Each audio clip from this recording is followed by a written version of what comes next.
Hayyee dhufee jira akkuma reefu waadaa isiniif galetti aappii tokko isiniif qabadhee dhufe. Aappiin kun Imo, Messenger, WhatsApp, Skype, Viber, Direct Call hundaanuu wanti isin haasoftan nama wajjin tokko tokkoon save godha, record godhee jechuudha. Record godhee sagaleedhaan isiniif kaaya.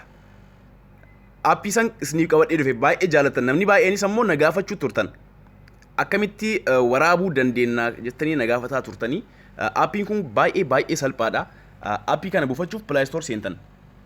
Aappii kana kan ittiin fayyadamtan wantoota keerii qabaniif ta'uu qaba. Maaliif hundi baay'een keenya wanta adda addaatiif fayyadamuu dandeenya. Garuu nu ammoo karaa nagayaatiin ilaaluu qabna.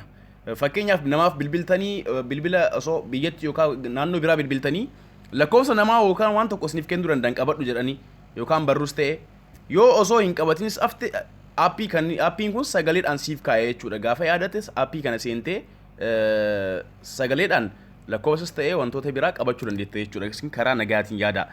Aappiin kun maal jedha maqaan isaa? Cube Call Recorder jedha.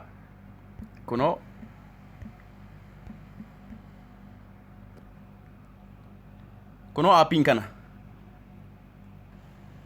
dhibbatti dalaga jechuudha. Aappiin kun kunoo amma akkuma argitan gubbaarratti jechuudha. Skype, WhatsApp, Viber mul'isaa jira. Akkasuma Direct Call hundaanuu garuu ni dalaga. Hundaanuu Imo, Messenger wantoota isin waan isin feetan hundaanuu isin ittiin walii bilbiltan hundaan dalaga. Kunoo install gootanii seentan aan install godhee isinitti argisiisa. Kunoo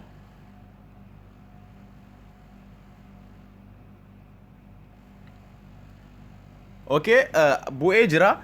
Share godhaa waliif daddabarsaa. Akkasuma ammoo YouTube channel qaba. Oro MP4 jedha. Isas seenaatiin subscribe godhaa wantoota hanga dhiisu hundaayyuu hordofaa. Kunoo bu'ee jira. Open godhee haa seenu. Open jettanii seentan. Erga seentaniin booda akkanatti isinii fidaa gara jalaatti next jedha. Next kan jedhu kana click gootan. San booda akkana nu dhufa agree kan jedhu kana tuqxan diimaadhaan. Kunoo ammas akkanatti erga dhufeen booda grant permissions kan jedhu isa jalaa kana isa tuqxanii heeyyama isin gaafata akkanatti. San booda allow jedha gara mirgaatti kunoo allow kan jedhu kana tuqxan. Ammas deebitanii allow. Kunoo erga san geessitanii booda akkanatti nu dhufa. Okay, continue jedha. Continue gootan gara jalaatti jechuudha. San booda akkanatti erga nu fide kan gara mirgaa jiru kana isa click gootan kun kaawwan cufuudhaafi. San booda yeroo akkanatti nu dhufu kunoo phone jedha gara jalatti ammas.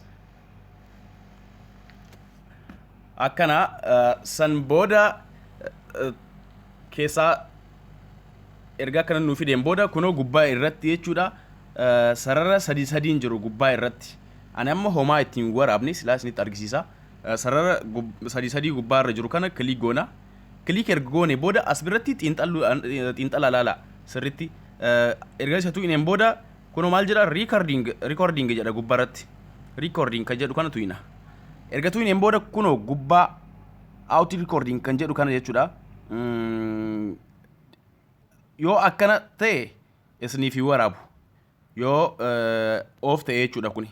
Isiniif waraabu. Isin maal gochuu qabdan? On ibsuu qabdan.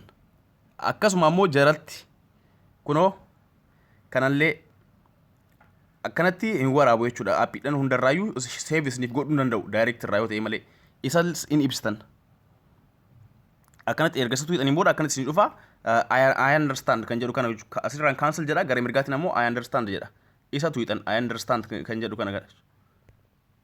Kunoo amma ifee jira jechuudha inni. San booda kana booda ittiin fayyadamuu dandeettan. Waan hundaayyuu isiniif waraabuu danda'a. Anis amma bilbila biraa harkaa hin qabu yookaan bilbileetiin isinitti argisiisuu danda'a tureeyyu. Kanaafuu akkanatti itti fayyadamaa hundi keessanuu galatoomaa. Aappii kana share godhaa waliif daddabarsaa wantoota biroos kan ani gadhiisu hordofuudhaaf Abdii Muktaar Facebook jedhuu fi Oro MP4 kan jedhu YouTube kiyyaan na hordofuu dandeettanii galatoomaa.